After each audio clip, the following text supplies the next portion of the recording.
Hello friends, welcome back to my YouTube channel. इस video में हम पढ़ने वाले क्लास 7 हिस्ट्री का chapter number 5 nomads tribes and settled communities.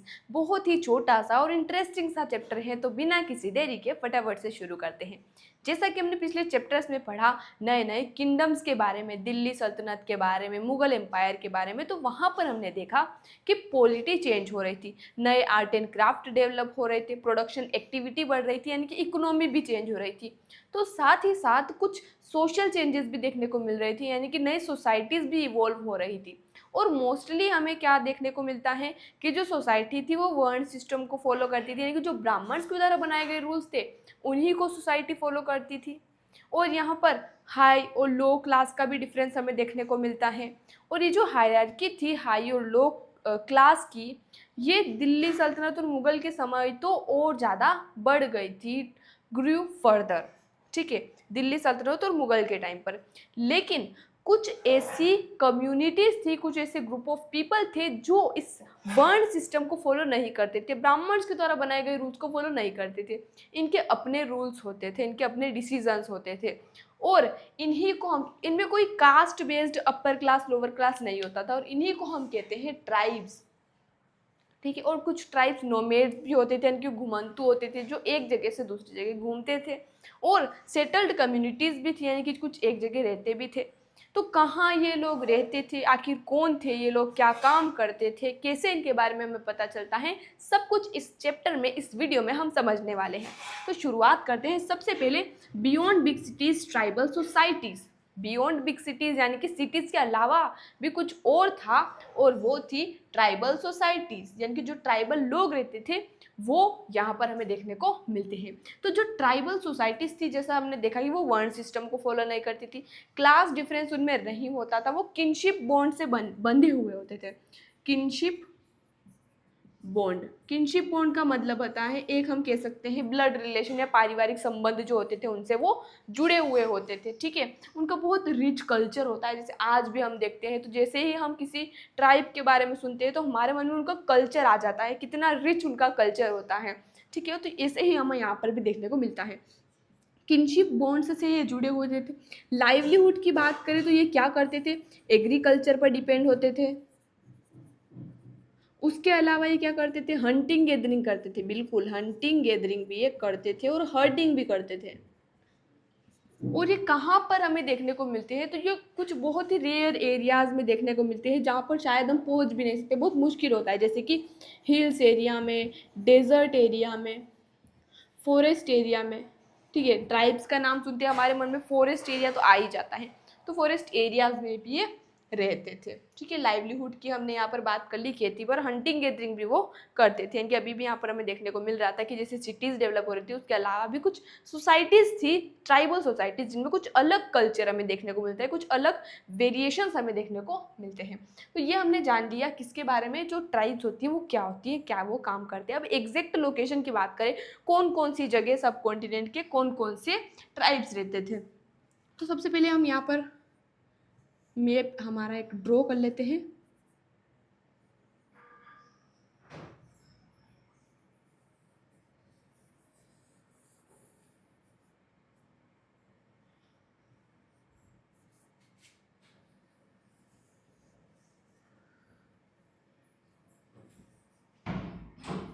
Example के लिए बनाया है गाइस, ये थोड़ा सा आप समझ लीजिएगा।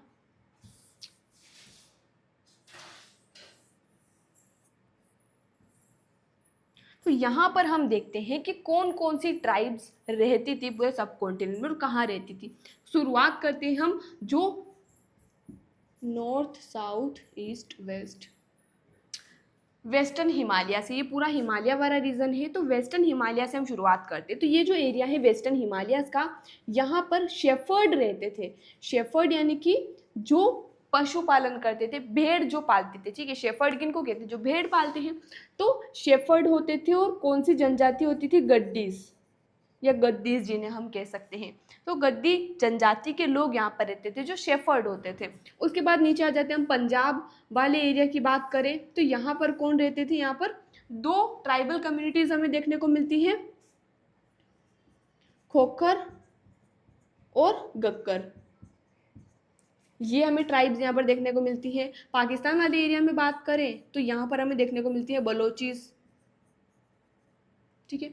इसके बाद सिंध मुल्तान वाले एरिया में बात करें तो यहाँ पर हमें क्या देखने को मिलता है, जो लंगाज होते थे, अरगुन्स होते थे, वो हमें देखने को मिलते हैं। फिर उसके बाद आ जाते हैं हम, ये जो गुजरात, महाराष्ट्र, कर्नाटक वाला एरिया था, यहाँ पर हमें देखने को मिलते हैं कौन, कोलीज। इसके बाद इधर हम बात करेंगे ईस्टर्न इंडिया की, ऑफ सब कॉन्टिनेंट की, तो यहाँ पर नागाज और अहोम्स देखने को मिलते हैं, जो कि म्यांमार से आए थे। म्यांमार की जो ब्रह्मपुत्र वैली है वहाँ से इन्होंने माइग्रेशन किया था यहाँ पर, जिनके बारे में, अहोम के बारे में हम डिटेल से इस वीडियो में पढ़ने वाले हैं, ठीक है। इसके बाद अगर यहाँ पर आ जाते हैं हम बिहार झारखंड वाले एरिया में, ये तो वेस्ट बंगाल हो गया, यहाँ पर आ जाते हैं तो यहाँ पर चेरो, मुंडा और संताल हमें देखने को मिलते हैं। उसके बाद हमें पता है कि यहाँ सेंट्रल इंडिया का तो हम याद रख ही सकते हैं, वेस्ट में हमें देखने को मिलती है भील कम्युनिटी, और यहाँ पर यानी कि मध्य प्रदेश और छत्तीसगढ़ वाला जो एरिया है यहाँ पर हमें क्या देखने को मिलते हैं, गोंड्स, ठीक है। ये तो हमें याद ही है, वैसे गोंड जनजाति का नाम सुनते ही छत्तीसगढ़ मध्य प्रदेश का मैप हमारे दिमाग में आ जाता है। उसके बाद साउथ में अगर हम बात करें तो साउथ में पूरे सब कॉन्टिनेंट में हमने यहाँ पर क्या बात देखी, पूरे सब कॉन्टिनेंट में कहीं ना कहीं हर जगह ट्राइबल कम्युनिटीज हमें देखने को मिल रही थी। साउथ की अगर हम बात करें तो यहाँ पर भी वेतार्स, बडगर्स, उसके अलावा यहाँ पर हमें और क्या देखने को मिलती है, एक और कम्युनिटी है गाइस यहाँ पर, मारवारास। तो ये सारी ट्राइबल कम्युनिटीज़ हैं जो पूरे सब कॉन्टिनेंट में हमें अलग अलग जगह पर देखने को मिलती है। तो यहाँ तक आई होप आपको समझ आ चुका होगा। तो हमने क्या बात करी ट्राइबल सोसाइटी की, कि वो कौन थे, आखिर ट्राइब्स कौन थे, क्या वो काम करते थे, कहाँ पर रहते थे, उनकी एग्जैक्ट लोकेशन भी हमने बात कर ली। अब ये जो नोमेड्स रहते थे, जो मोबाइल पीपल जो एक जगह से दूसरी जगह मूव करते थे, उनका जीवन कैसा होता था वो भी हम देख लेते हैं। तो यहाँ पर जो जो ट्राइब्स होते थे, ये जो सोसाइटीज़ होती थी, ये गुड्स का एक्सचेंज भी करते थे बार्टर सिस्टम के सिमिलरली हम इसको समझ सकते हैं। जैसे कि इनके पास क्या हो, एनिमल है इनके पास, तो मिल्क, घी, वूल ये सब बेचेंगे और इसके बदले में क्या लेंगे, ग्रेन्स ये लेंगे लोगों से। तो इस तरीके से यहाँ पर हमें देखने को मिलता है इनका ट्रेड काइंड ऑफ, हम कह सकते हैं एक्सचेंज ऑफ गुड्स हमें देखने को मिलता है।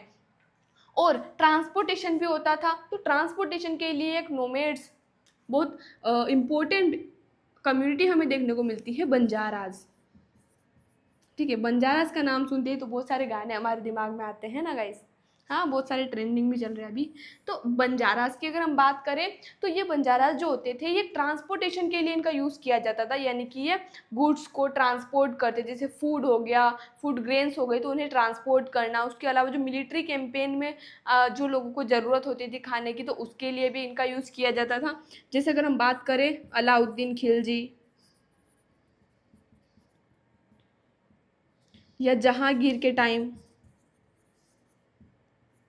तो ये हमें यहाँ पर बंजारास का यूज़ करते थे, ये यहाँ पर हमें देखने को मिलता है। और जो बंजारास के जो कारवांस होते थे, जो इनके ग्रुप होते थे, उन्हें क्या कहा जाता है, उन्हें टंडास कहा जाता है, ठीक है। और बंजारास के बारे में हमें पीटर मुंडी जो कि 17th सेंचुरी में इन्होंने डिस्क्राइब किया था बंजारास के बारे में, जो कि एक इंग्लिश ट्रेडर थे। तो इन्होंने भी बंजारास के बारे में डिस्क्राइब किया है कि जैसे बहुत सारे टंडास जा रहे हैं, बलोक्स पर ये लेके जा रहे हैं बहुत सारे सामान, इस तरीके से पूरा इन्होंने डिस्क्रिप्शन यहाँ पर दिया है। तो ये नाम we have to remember this. यहाँ तक बात क्लियर है, पूरा समझ आ चुका है, कोई डाउट नहीं होना चाहिए, ठीक है। अगर कोई हो तो आप कमेंट में पूछ सकते हैं। इसके बाद अगर हम बात करें changing society, new caste and hierarchy. New caste का मतलब क्या है, हम तो भी बात कर रहे थे कि वर्ण सिस्टम चलता था और ये वर्ण सिस्टम को फॉलो ही नहीं करते थे, तो कास्ट की यहाँ पर बात कहाँ आ जाती है। तो यहाँ पर हमें देखने को मिलता है कि जैसे जैसे सोसाइटी बदल रही थी, वैसे कुछ ट्राइबल कम्युनिटीज़ में जातीज बनने लगी थी, यानी कि वर्ण के अंदर फिर जातीज बनने लगी थी, ठीक है। जैसे फर्स्ट इंट्रोडक्शन वाला चैप्टर याद कीजिए, उसमें हमने पढ़ा था क्या क्या चेंजेस हुए हजार सालों में।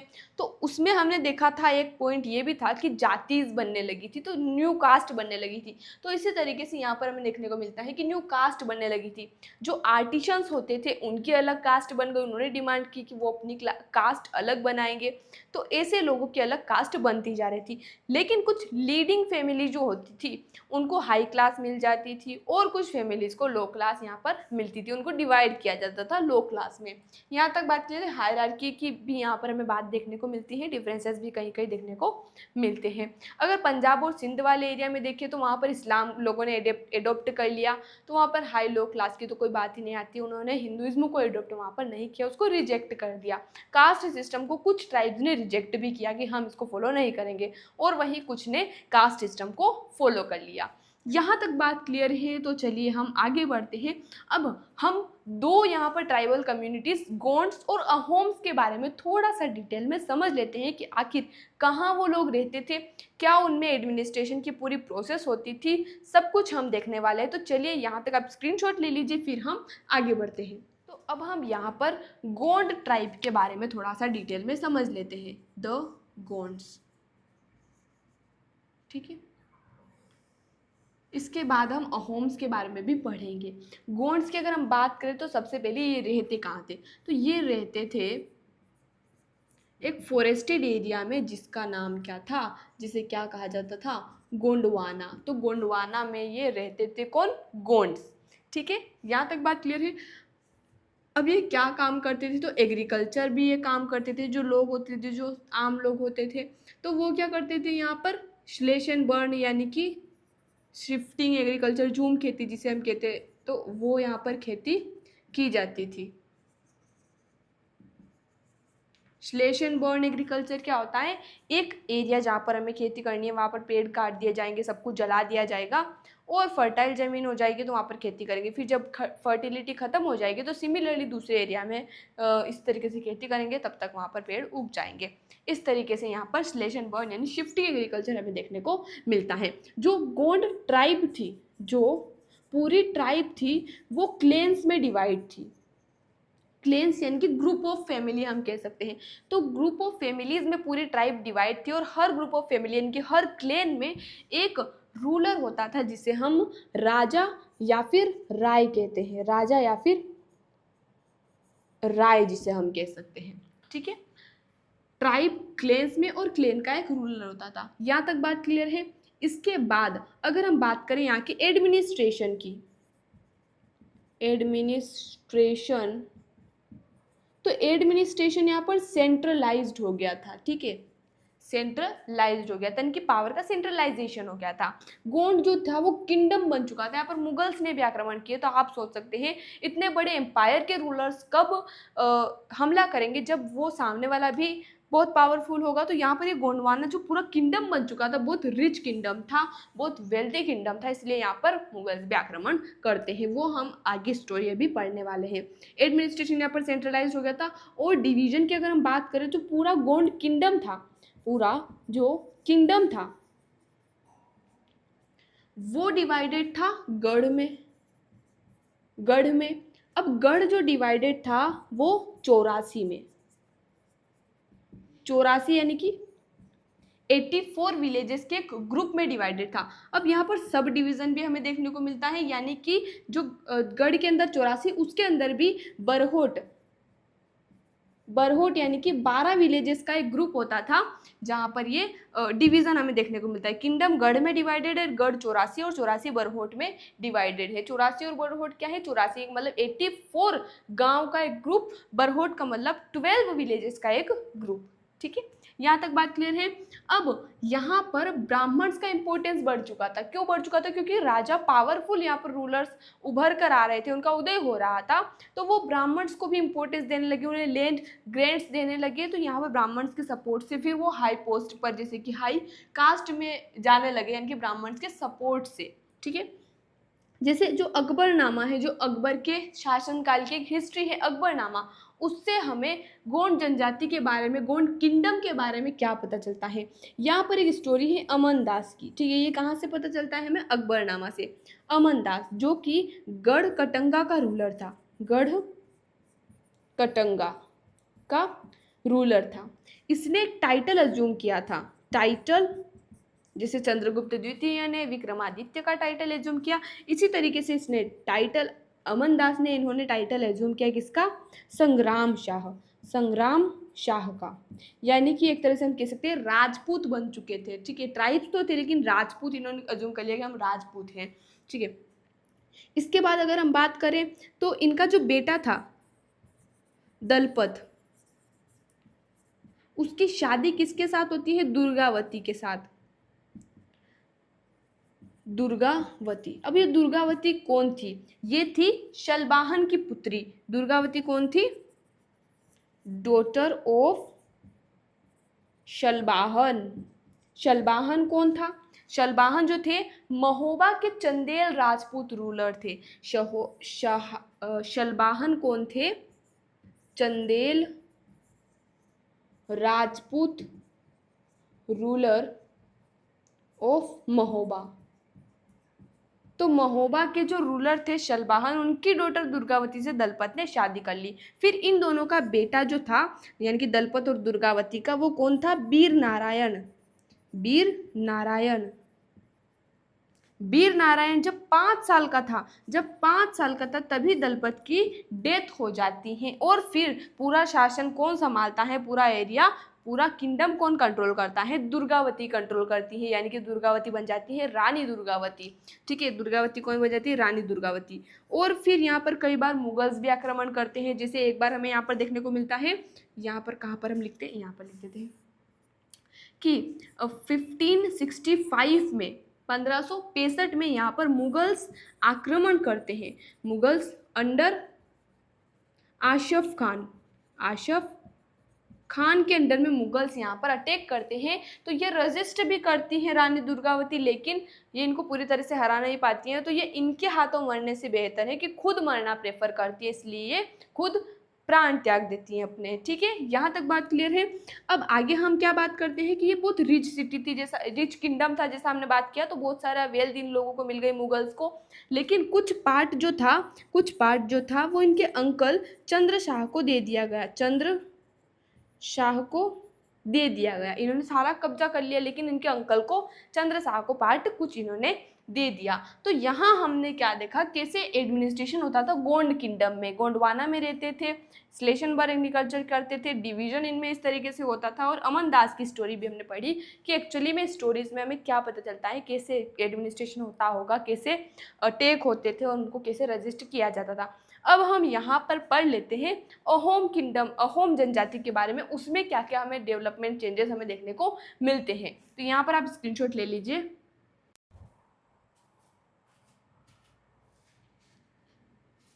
इसके बाद अगर हम बात करते हैं अहोम्स की, अगर हम बात करें तो जो अहोम्स थे वो कहाँ से आए थे, वो ब्रह्मपुत्रा वैली से आए थे।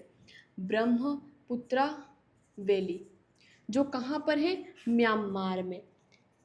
और ये कब आए थे, 13th सेंचुरी में, यानी कि 13th सेंचुरी में अहोम सब कॉन्टिनेंट में आए थे, म्यांमार से, ब्रह्मपुत्रा वैली से माइग्रेशन इनका हुआ था। इसके बाद यहाँ पर इन्होंने रूल कैसे किया, तो जो भूयांस होते थे, भूयांस यानी कि जो लैंडलॉर्ड होते थे, लैंडलॉर्ड्स, उनके सिस्टम को इन्होंने सप्रेस किया और यहाँ पर रूल किया, ठीक है। इसके अलावा इन्होंने कुछ और एरियाज पर भी कब्जा किया, जैसे कि अगर हम बात करें छुटियाज, कब किया, 1523 में छुटियास के एरिया को। उसके बाद अगर हम बात करें जो कोछागो 1581 में इन पर कब्जा किया, ठीक है, यहाँ तक बात क्लियर है।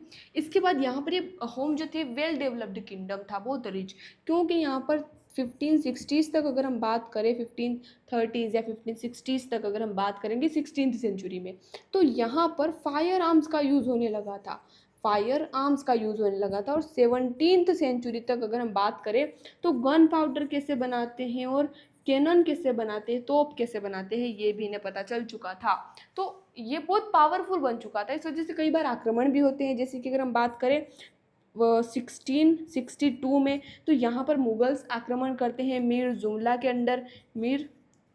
अंडर मुगल्स यहाँ पर मुगल्स यहाँ पर आक्रमण भी करते हैं, होम्स को हरा भी देते हैं, लेकिन ज़्यादा देर तक कंट्रोल ये नहीं कर पाते, ज़्यादा समय तक कंट्रोल ये नहीं कर पाते हैं। यहाँ तक बात की, जैसे सोसाइटी की बात करें, जो सोसाइटी थी होम्स की वो क्लेन्स में डिवाइड थी। क्लेन्स जिन्हें खेल्स कहा जाता था, ठीक है। खेल्स जो थे उनके अंडर में कुछ विलेजेस होते थे और उन पर उनके ही रूल्स होते थे। राजा के रूल्स भी वहाँ पर नहीं चलते थे। जैसे मान लीजिए उस कम्युनिटी ने किसी पीजेंट को लैंड यानी कि ज़मीन दे दी है, तो राजा भी उसे नहीं दे सकता जब तक कम्युनिटी का कंसेंट ना हो। विदाउट कम्युनिटीज कंसेंट वो कुछ भी नहीं कर सकता, तो कम्युनिटी के अपने रूल होते थे। इसके अलावा अगर हम बात करें, जो फोर्स्ड लेबर होते थे, फोर्स्ड लेबर जिन्हें पाइक्स कहा जाता था, जो कि हर विलेज से जाते थे, यानी कि हर विलेज से पाइक्स का जाना जरूरी है, उन्हें भेजना जरूरी है, हर विलेज से पाइक्स आते थे। इसके अलावा यहाँ पर बात करें तो इनके समय में, होम्स के समय में जो लैंड ग्रांट्स दिए जाते थे, लैंड ग्रांट्स ब्राह्मण्स को दिए जाते थे, पोइट्स को, स्कॉलर्स को, और टेम्पल्स के लिए भी लैंड ग्रांट्स दिए जाते थे। यानी कि इनका इंपॉर्टेंस यहाँ पर बढ़ चुका था। इनके अपने देवी देवता होते थे, अपने गॉड होते थे जिनके वर्शिप करते थे। इसके अलावा अगर हम बात करें तो कुछ स्कॉलर वर्क भी हुए, जैसे कि जो हिस्टोरिकल क्रॉनिकल्स होते थे, जैसे कि बुरंजी, तो इसको ट्रांसलेट किया गया होम लैंग्वेज में और बाद में असम लैंग्वेज में भी इनको ट्रांसलेट किया गया। तो पूरा चैप्टर में हमने क्या पढ़ा कि कुछ सोसाइटीज़ जो वर्ण सिस्टम फॉलो करती थी, उसके अलावा भी कुछ सोसाइटीज़ का डेवलपमेंट हो रहा था, जैसे कि ट्राइब्स, ठीक है, कहाँ पर रहते थे वो हमने जान लिया। उसके अलावा कैसे इनमें एडमिनिस्ट्रेशन होता था। कुछ इतने पावरफुल कम्युनिटीज़ बन चुकी थी कि अपना किंगडम इन्होंने इस्टेब्लिश कर दिया था, और कैसे इनमें एडमिनिस्ट्रेशन होता है ये हम जान चुके हैं। आई होप आपको पूरा चैप्टर समझ आया होगा। मिलते हैं अगले वीडियो में नए चैप्टर के साथ। धन्यवाद।